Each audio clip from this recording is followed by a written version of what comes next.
You are a powerful creator. No doubt you know how to use the pay it forward principle.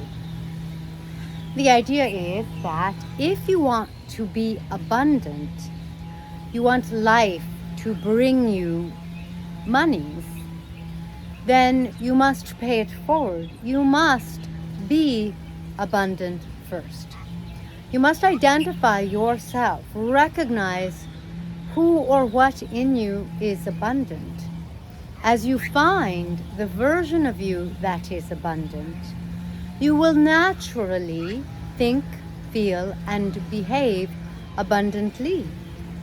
As you do, you activate energy that attracts more energy and brings you the experience of abundance.